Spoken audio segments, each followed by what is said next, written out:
Апай балаларға бір жарты сағатқа тапсырма беріп, мына жаққа бір қосылып назар аудара салсаңыздар.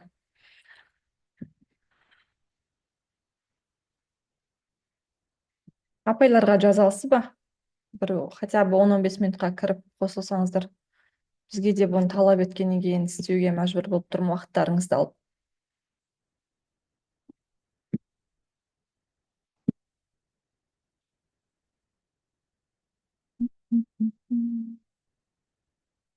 5 минут күте тұрайық, иә, егер апайларыңыз, әріптестеріңіз қосылса, сосын бастай берсек. Экран көрініп тұр ма, апай? Демонстрация.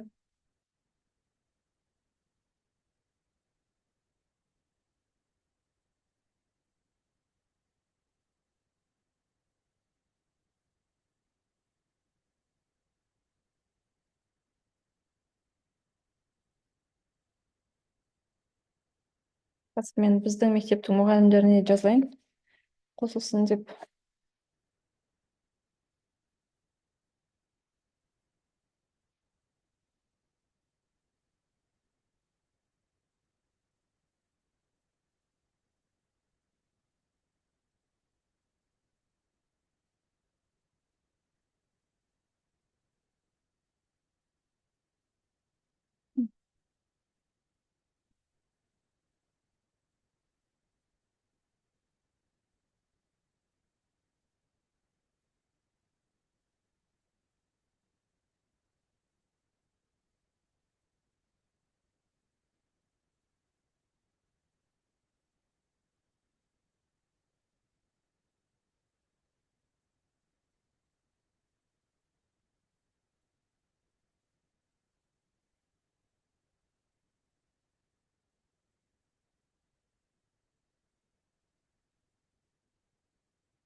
Жақсы, онда бастай берейік. Саламатсыздар ма, құрметті әріптестер? Бұл жерде Алматы қаласының 206 мектебі және Түркістаннан Абенов мектебінің мұғалімдері, иә. Біздің бүгінгі біз негізі ай сайын кемінде 2 рет кездесу жасауымыз керек. Мені сіздердің кураторларыңыз ретінде тағайындап қойғандықтан, бұған мен жауаптымын. Сондықтан уақыттарыңызды бөліп, сабақ болғанына қарамастан қосылғандарыңызға алғыс айтамын.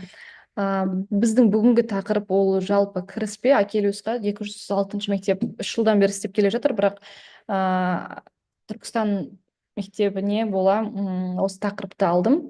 Мүмкіндіктері мен тиімді пайдалану жолдары, Акелиус жалпы қалай пайдаланып жүрсіздер, қандай қиындықтары бар, қандай сұрақтар бар, сол бойынша бүгін кішігірім сұхбат және Акелиусқа шолу болмақ. Жалпы кездесудің мақсаты мүмкіндіктерімен таныстыру, бір-бірлеріңізбен тәжірибе алмасу және сабаққа қалай пайдаланып жүрсіздер, сол бойынша. Және сіздердің бар сұрақтарыңыз болса, қиындықтарыңыз болса, соларға көмектесуге тырысамын. Жалпы Акелиус Foundation ол қалай жұмыс істейді, не үшін бұны сабаққа кіріктіріп жатырмыз деген сұрақтарыңыз болса, өте орынды. Өйткені бұл Акелиус бізде Қазақстанда осымен біраз жыл болды жұмыс істеп жатқаны. Бұл кәдімгі платформа. Сіздер сабақ кезінде пайдалансаңыздар болады. Ол гуманитарлық жобаларды қолдайтын халықаралық қайырымдылық қор. Яғни қайырымдылық қор дегеніміз ол тегін платформаға оқушы да мұғалім де ешқандай ақы төлемей-ақ ағылшын тілін, жалпы басқа да шет тілдерін пайдалануға мүмкіндік береді. Біз мектепте бұның пайдаланудың жалпы бірден бір мақсаты ол қандас балалар немесе білім деңгейі нашар балаларды деп басында алған болатынбыз. Бірақ қазіргі таңда кез келген сыныпқа пайдалансаңыздар болады.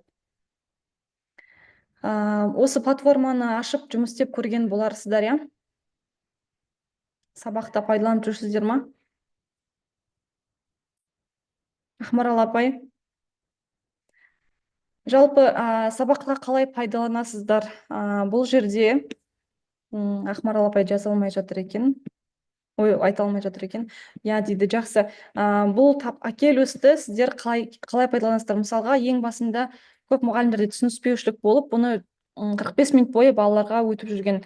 Бірақ олай жасамайсыздар. Тек қана сабаққа кіріктірме, қосымша ретінде ғана пайдаланасыздар. Орыс тілі болсын, орыс тілге, ағылшын тілі болса, ағылшын тіліне байланысты. Аха, жақсы. Ояқта ашқан болсаңыздар, ішінде көптеген интерактивті тапсырмалар бар. Ән, өлең айту, квиз, математикасы бар.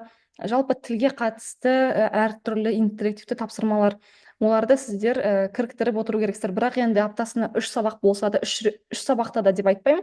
Ең болмаса аптасына 1 рет сабақтарыңызды планшетпен балаларға көрсету керексіздер.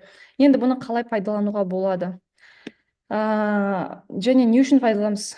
Артықшылықтары, оқушылардың жеке қарқыны, әр оқушы өз деңгейіне байланысты тапсырманы таңдап орындай алады. Ішінде А1-ден Б2-ге дейін тапсырмалар бар. Мысалға, әр сыныптың әртүрлі деңгейлі оқушылар бар, біреусі өте жақсы білет, біреусі нашар білет деген сияқты. Сіз өзіңіздің сабағыңызға, тақырыбыңызға байланысты тапсырманы әр балаға жеке-жеке айтсаңыз болады. Және уақытта ешқандай тапсырма өзіңіз дайындамайсыз. Жасалып тұрған дайын тапсырманы тауып, сіз сабақ жоспарын дайындаған кезде алдын ала платформаны ашып қарап көріңіздер, сіздің тақырыбыңызға қай тапсырма келеді. Сол сабағыңызға үйлесім тапқан тапсырманы алдын ала өзіңізге белгілеп аласыз да, соны сабақ кезінде оқушыға айтасыз. Мысалға, Б2-нің ішіндегі 35-ші сабақты аш деп. Сол сабақтың ішіндегі грамматика тапсырмасын мына топ орындайды, тыңдалым тапсырмасын мына топ орындайды деп өзіңіз бөліп бересіздер. Және негізгі уақыт әр сабақта 10-15 минут қана алу керек. Бірақ та түсінемін, сіз планшет таратып беру, оларға интернет қосу ұзақ уақыт алуы мүмкін, бірақ бірте-бірте балаларды өзіңіз үйреніп кетесіздер. 5 минутта тез жасауға болады ұйымдастыруын. Одан кейін автоматты бағалау, ішінде әр балаға жасаған тапсырмаға байланысты өзі баға беріп отырады. Оны да сіз өзіңіздің оқу жоспар, жаңағы КМЖ дейміз ғой, қысқа мерзімді жоспар. Кешіріңіздер.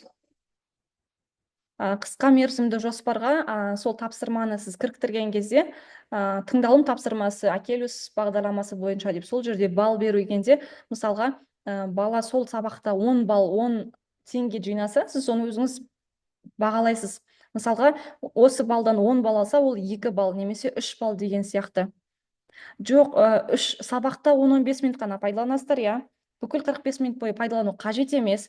Сосын аптасына 3 рет дегенде енді оны өзіңіз қарайсыз. Ең болмағанда хотя бы 1 рет сабақта кіріктіріңіздер. 3 рет орындаңыздар деп айтпаймын, енді ол өйткені сабақтың кейбір тақырыптарға сәйкес келмей қалуы мүмкін. Мысалға, біздің календарлық тематический бар ғой, сол жерде сабақтың тақырыптары әртүрлі. Кейбір тақырыптар Акелюста болмай қалуы мүмкін. Сондай кезде өткізіп кетесіздер. Ал кейбір тақырыптардың көбісі бірақ сіздің тақырыптарыңызға сәйкес келеді. Одан кейін қалай қолдансаңыздар болады? Мысалға, warm-up ретінде сабаққа кірген кезде сабақтың басында пайдалансаңыз болады.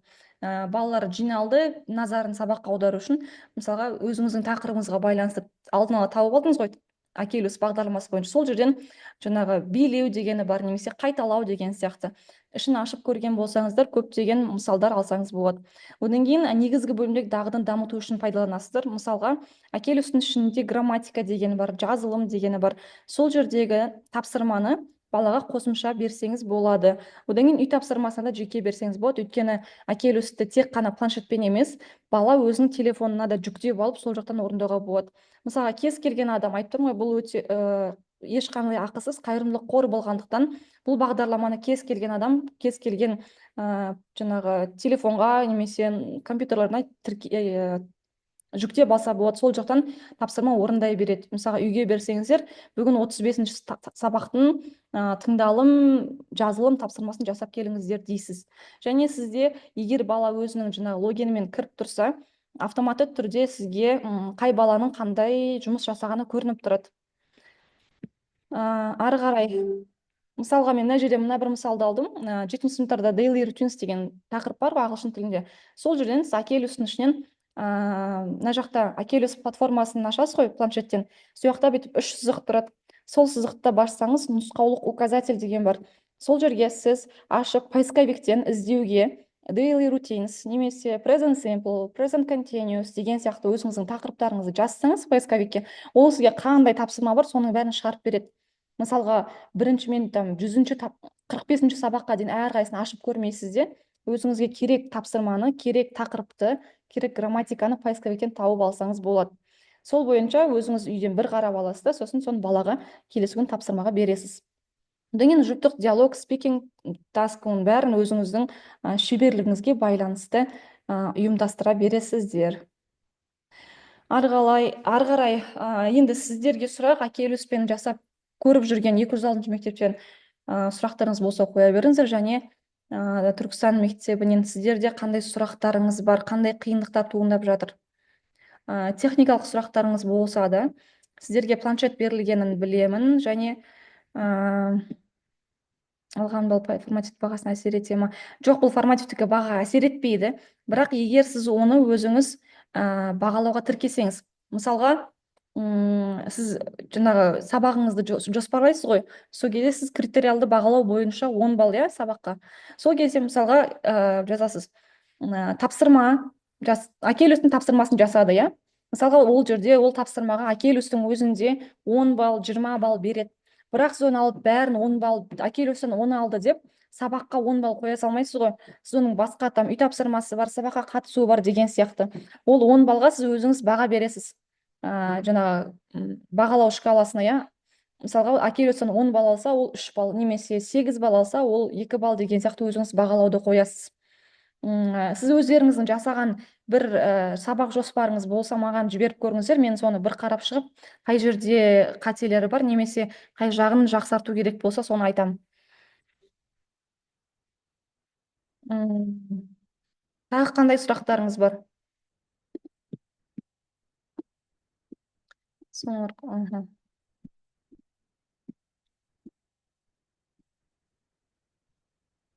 Так, формативка бағалауды өздеріңіз қоясыздар. Так, сіздерге сұрақ, Акелюсті қалай пайдаланып жүрсіздер сабақ кезінде?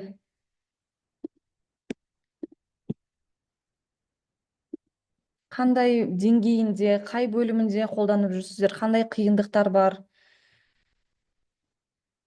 Уақыт, Түркістан мұғалімдері уақыттың көп кететінін айтқан болатын. Бірақ енді сіздер дағдыланып кетесіздер деп ойлаймын, өйткені алдын ала планшеттердің бәріне интернет таратып қойсаңыздар болады. Роутер берілді ғой сіздерге, сол роутердің астында логин пароль бар. Сіздер алдын ала бір уақыттарыңызды бөліп, барлық мұғалімдер қосылып сол нелерге, планшеттерге логин, жаңағы не, интернеттің логин пароль жазып қойсаңыздар, олар бәрі автоматты түрде кіре береді. Балаларға таратып беріп, жинап алып, дағдыланып кетесіздер деп ойлаймын. Бір асып кетсе, бір 5-10 минут қана уақыттарыңызды алатын шығар. Одан кейін әр сабақ сайын сіздер өтіп жүрсіздер ғой Акелюспен, сол кезде міндетті түрде суретке түсіріп алып отырыңыздар.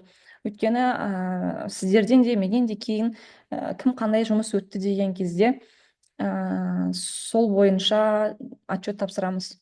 Әр өткен сайын суретке түсіріп алып отырыңыздар. Жақсы, өте жақсы. Бұл Акелюстің ең бір жақсы жері, сіз тапсырманы мысалға мектепте, сыныпта бір тапсырма дайындағанда мынау А деңгейге, мынау Б деңгейге деп бөліп отырмайды көбісі. Және ол кейбір балалардың жаңағы шамына тию мүмкін, намысына тию мүмкін деген сияқты. Ал Акелюспен сіз мысалға балаға әрқайсысына жеке-жеке мысалға ашып, сен мына тапсырманы орында, сен мына тапсырманы орында деп берсеңіз, балалардың жаңағы эмоционалдық көңіл күйіне әсер етпеуі әбден мүмкін. Ол жағынан да жаңағы қалай айтады, бір-біріне кемсіту деген нәрсені болдырмайсыздар. Одан кейін сіздерге наушник берілген, иә? Наушник берілді ма?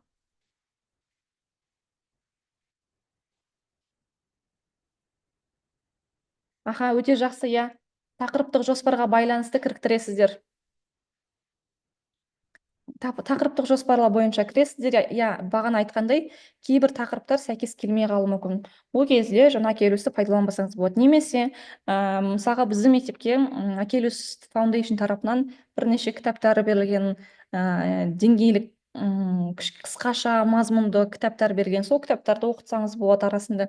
Одан кейін наушникпен тағы бір сіздермен бөліскім келетін методика, shadowing техник бар ғой, мысалға бала қайталау. Сіз Акелюстан дауыс тыңдатып отырып балаға сол айтқан нәрсені қайталата берсеңіз, ол балаларда тыңдау және сөйлеу дағдыларын жақсы дамытады. Енді сіздерге қандай қолдау қажет? Жаңадан қосылған мұғалімдер, Түркістан Абенов мектебі, иә? Мгм. Одан кейін Акелюста мысалға қанша 45 теңге ма Б2-ге дейін бар, иә? Жылдың соңына дейін ол деңгейдің бәрін өту міндетті емес. Сіздер сол деңгейдің бәрін өту керек екенбіз деп балаларды қатты қинап жібермеңіздер. Мотивациясын түсіріп тастайды. Тек арасында ғана сабаққа кіріктіріп пайдалансаңыздар жеткілікті. Одан кейін сіздер тест жасадыңыздар ма 6 классқа? Ақмарал апай, сіздің мектептеріңіз тест алды ма? Экспериментальный группа және контрольный группа дегенге тест жіберді ма сіздерге?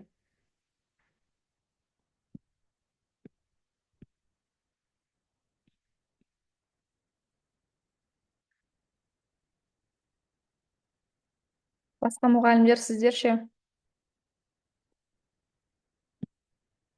Хаким Шакир деген кісі кім екен? Отчет жібердіңіздер ма? Жақсы.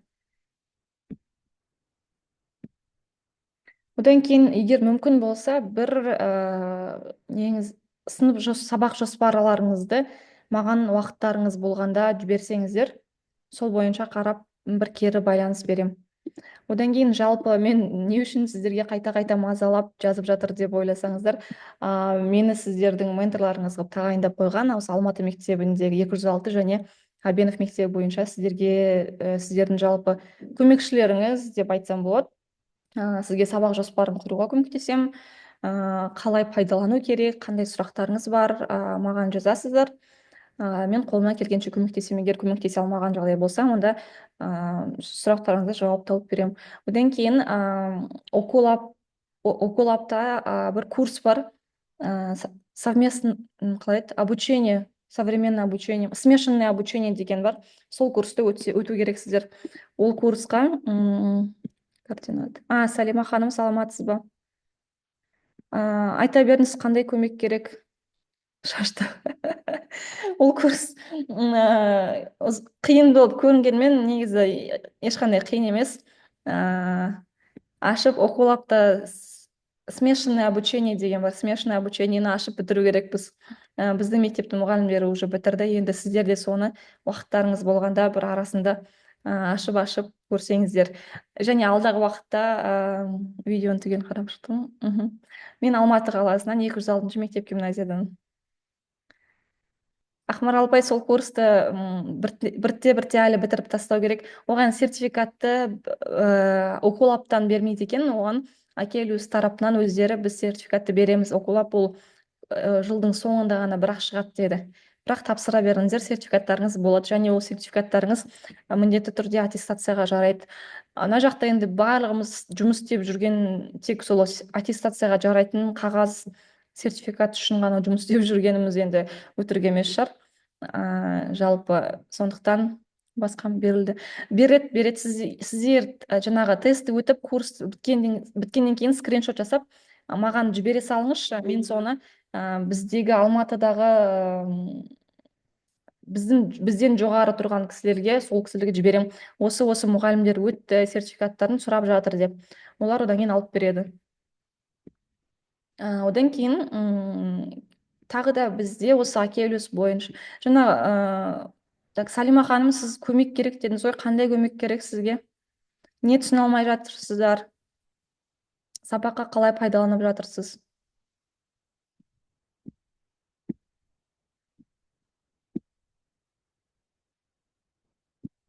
Ақмарал апай, сосын ол курста мысалға қате жаңа тест бар ғой әрқайсысында, сол жақтан қате болған жағдайда қайтадан тапсырсаңыз болады. Ол жерде ешқандай әсер етпейді бағаға. То есть результатына әсер етпейді, қайтадан өтсеңіз болады. Оқусын қосу керекпін, қалай қосу керек, соны жасауға керек. Және өзім де әлі тіркеле алмай отырмын дейді. Сіздерде жаңағы Түркістан бойынша сіздерде тех саппорт бар ма? Сол планшеттерді әкелген адам сіздің мектептерге бару керек. Ол мектепке барып сіздерге планшетпен қалай қолданып керек болған. Иә, оның ішінде кейбіреулері бар қайта-қайта. Одан кейін әр сабақтың, әр курстың ішінде видео бар ғой, сол видеоны ашып, хотя бы андай загрузка жүрді деп қоспасаңыз, кей кезде ол курс өтті деп есептемей қалады. Видеоны бір қосып, өшіріп, қайтадан тапсырманы орындасаңыздар болады. Негізінде жалпы оны видеоны көру керек, курсты оқу керек.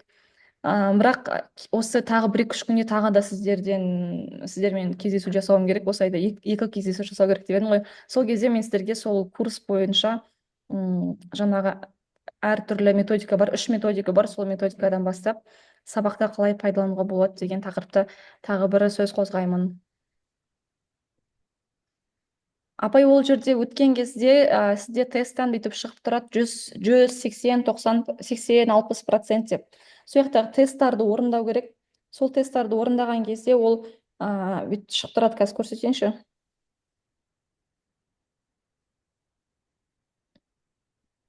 Қазір 1 минут. Бұлай көріне ма сіздерге? Мұны тест жасағанда осылай 100%, 100% деп әр курста шығып тұрады. Бұл жерде өзі 5 модуль бар. Әр модульдің 4-5 видеосынан бар. Видеолары бір 3 минут, 4 минуттық видеолар. Астында тесттар бар. Тест бар, задание деген бар. Заданиесінде жазбаша жазу керексіздер. Осындай. Осыны тапсырып тастау керек тоже. Так. Планшетке тіркелген негізі, Салим апай, ешқандай қиындық жоқ. Сіз бір планшетті, одан кейін мұғалімдер сіздерге бонус ретінде деп па, бір планшеттен өздеріңізге пайдалансаңыздар болады. Өздеріңіз алып, жылдың соңында қайтарып бересіздер, бірақ жалпы сабақ барысында өздеріңізге, қажеттеріңізге планшеттерді пайдалануларыңызға болады. Сол планшетке өзіңіз кәдімгі регистрация деген жерін басып, регистрация жасайсыз. Одан кейін балаларға QR арқылы балалар кіре береді. Оны тех саппорт көрсету керек болған. Жазып жіберіңіздерші, апай, сіздерге тех саппорт келді ма? Планшеттерді әкелген адам сіздерге түсіндіру керек, соларды қалай қолдану керек, балаларға қалай береді деген нәрсені. Егер келмеген болса, келеді ма, келмейді ма, мен біліп берейін. Егер келмейтін болса, сіздерге пошаговая инструкция жіберемін, қалай планшетті қосу керек, балаларға қалай тарату керек деген.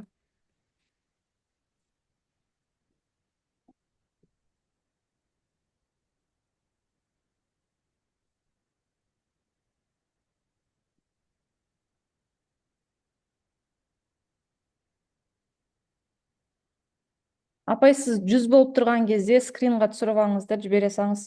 Ол кейде шынымен сөйтіп бағанада бізде бір мұғалімім солай жасап қойса да дұрыс шықпай тұрды. Былай 100 болып шығып тұрады ғой, сол кезде скрин түсіріп алсаңыз, сонымен болды.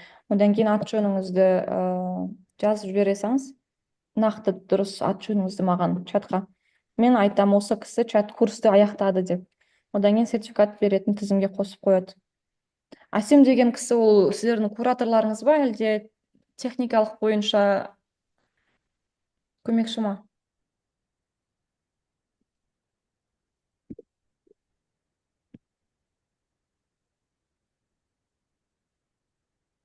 Сол кісі, онда сол кісіге тағы бір жазып көріңіздер. Ол кісілер келіп сіздерге планшеттерді қолдану жайын көрсету керек. Роутерді қалай пайдаланасыздар, ол интернетті қалай таратады. Сіздерге мешнет деген керек емес. Жаңағы бір апай сұрап едіңіз, Ақмар апай сұрап едіңіз ғой, жаңағы сервермен таратамыз ба деп. Оны таратпайсыздар. Егер сіздерде роутермен интернет тастап тұрса, онда ол керек емес. Сол техника жағынан бір келіп көрсетіп кетсе, онда оңай болады. Мен қазір айтқанмен ол дұрыс болмай қалуы мүмкін. Одан кейін планшеттерге техника, жаңағы тех саппорт келген кезде сұраңыздаршы, планшеттерге родительский контроль орнатып берсе тіпті жақсы болатын еді. Өйткені балалар әртүрлі ғой, енді білесіздер, сабақ кезінде олар планшеттерге жаңағы Акелюстан шығып кетіп, ютубқа кіреді, пароль қойып тастайды деген сияқты проблема туындауы мүмкін. Сол себепті планшеттерге родительский контроль қоюды көрсетіп берсе, одан кейін бірлесіп планшеттерге сол контроль қойып қойсаңыздар. Сіздерге қанша планшет берілді?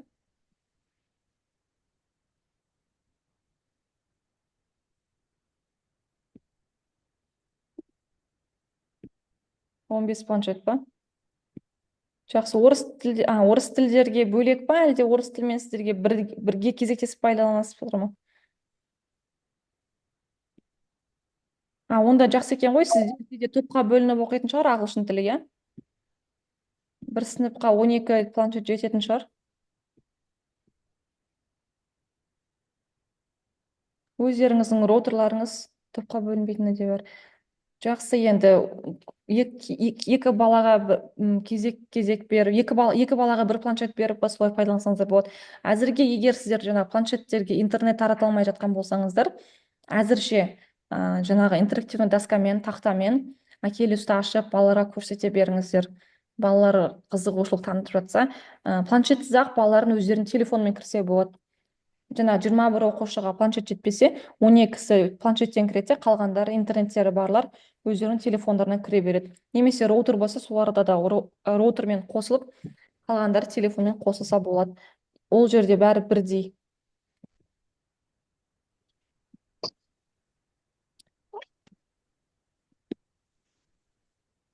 Тағы қандай сұрақтарыңыз бар? Қандай көмек керек? Қалай жүріп жатыр сабақ барысы? Пайдаланып көрдіңіздер ме сабаққа бір рет болсын? Мына жерде мен жер көрдім қайда? Әсем, Еркемай, бізде ше не айтайын деп едім, мына жерде планшет жетеді әрқайсысы.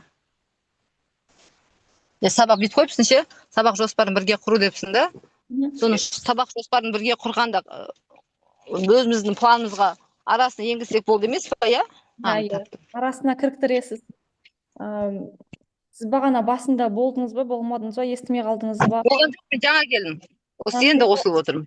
Қайталап жіберейін. Мысалға, жаңа Акелюсті 45 минут бойы барлық сабаққа пайдаланбайсыздар. Тек сабаққа 10-15 минут қана кіріктіріп, жаңа қосымша платформа ретінде ғана пайдаланасыздар. 45 минуттан пайдалану қажет жоқ. Сол 5 минутта планшеттер тез таратып жіберіп, мысалға сол күн сабақтың тақырыбына сәйкес келетін тапсырманы ғана кіріктіресіздер. Мысалға, жаңа сіз планшетті айта беріңіз. Иә, мысал сабаққа керек нәрсені кіріктіреміз. Олар біз, мысал, әр кірген оқушының нәтижесі сендерге көріне ме, или ана головнойға көріне ме, көрінбей ме? Головнойға көрінбейді. Не орындап жатыр, қалай орындап жатыр? Оны шынын айтсам сұрамаппын, ондай сұрақты ойламаппын, өйткені қаншама бала бар Қазақстан бойынша, оның әрқайсының балын қарап отырмайтын шығар. Қарап отырмайды, Қарап отырғанмен де ол еш нәрсеге әсер етпейді, өйткені ол баланың бағасына да әсер етпейді. Ол тек бұл әзірше қалай айтсам болады, экспериментальный ретінде жүзеге асып жатқан жоба болғандықтан біз просто қазір бағдарлаймыз, ол қалай жұмыс жасап жатыр. Өткенде 6-шы класстан алған тестте сол үшін бұл әсер ете ма, көмектесе ма, тиімділігі бар ма, жоқ. Қай сыныптан алыватсыздар көбінесе?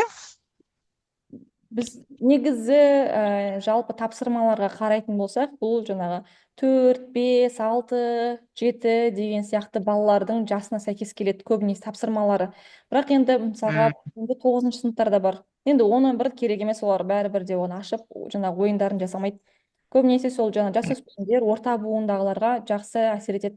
Олар қызығушылық танытады, тапсырма орындайды. Соларға жақсы әсер етеді. Бірақ енді сіздер 9-шы класс болса да, ол енді баланың деңгейіне байланысты. Мысалға, шетелден келген балалар бар, қандас балалар бар деген сияқты, деңгейі төмен балалар деген, оларға жаңа тапсырма оңай болуы мүмкін. Сол арқылы кішкене болсын балаға көмектесуге болады. Оқушының мотивациясын арттыру жолдарына не айттың? Естімеймін. Мен енді қосылдым да. Мына жерде бір 10 минут қапты, тез қысқаша айтып жүрейін.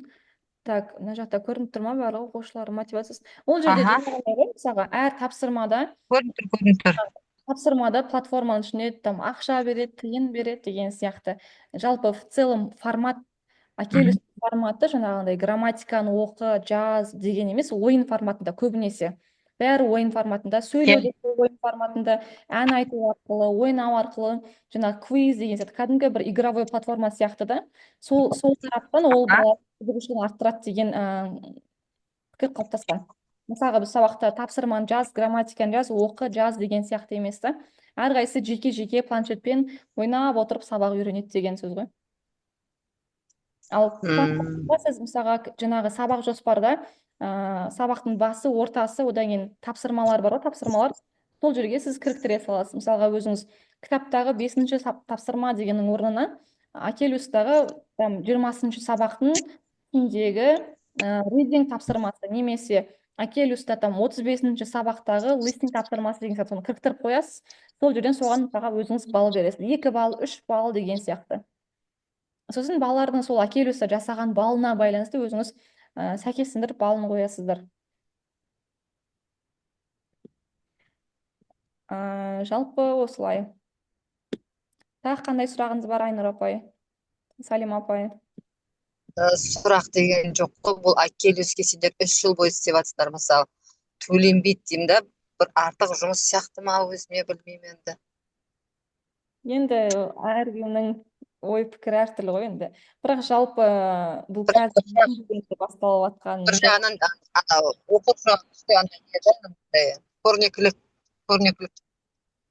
мұғалім уақытын үнемдейді, енді мұғалім ойын істеп жатқан бәр нәрсе дайын, бір жақсы жері сол. Енді сіз жақсы жағынан бәрі дайын тұр, тек мысалға сіз өзіңіз қандай ойын құрастырамын, қандай нәрсе істеймін деп уайымдамайсыз да, алдын ала бір 5 минут ерте кіріп Акелюстың ішінде поисковик деген бар ішінде.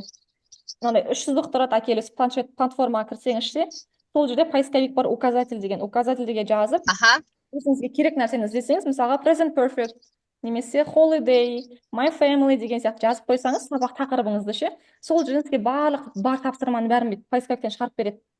Соны ашасыз да, қарайсыз, қай сабақтың қай тапсырмасы. Әсел, Еркемай, Әсел беріп ма, Еркемай, сонша скриндап жібересіз, ортаға чатыңызға мақұл ма, қайсысы екен? Жақсы, жіберемін. Соқтан тауып аласыздар балаға. 5 минут бұрын көріп алып, бала осыны жасаңдар деп жібере саласыз, дым қиындығы жоқ. Хорошо. Жаңағыдай бір скриндап жүрсіз, бақ мынаны бастан мынандай болады деп, мен өзім жадым. Мақсатына берсе, мақсатқа да. Басқа не айттыр, мен енді кірдім да ол.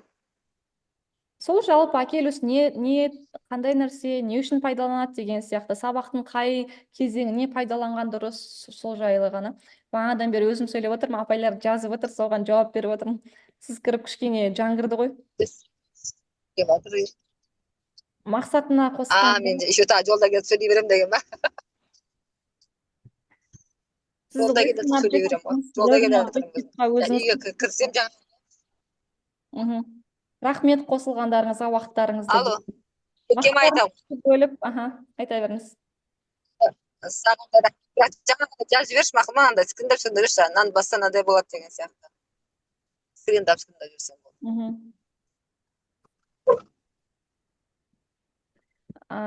Жақсы. Негізі КМЖ-ға күнделікті жасап отыру міндетті емес. Ол мысалы мектеп тарапынан сіздерге міндеттемейді ғой. Тек өзіңіз түсініп алсаңыз, қалай кіріктіремін деген сияқты.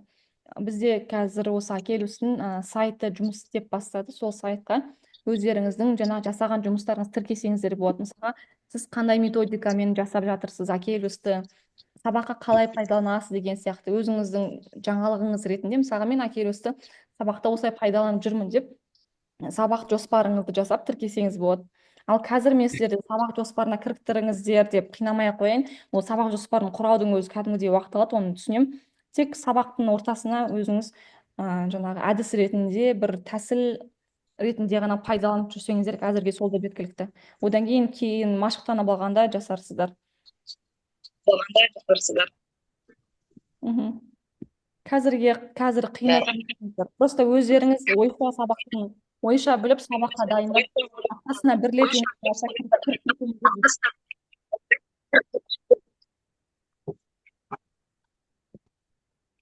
Мен бос кетіп бағана 3-те деген енді есіме түсті.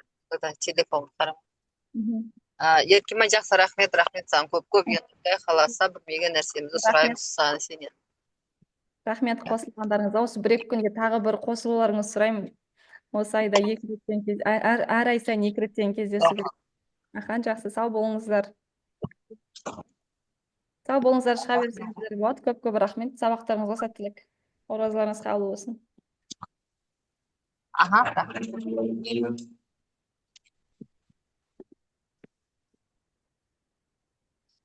Қалай бұл жерде Выход дегеннен шығып кете бересіз.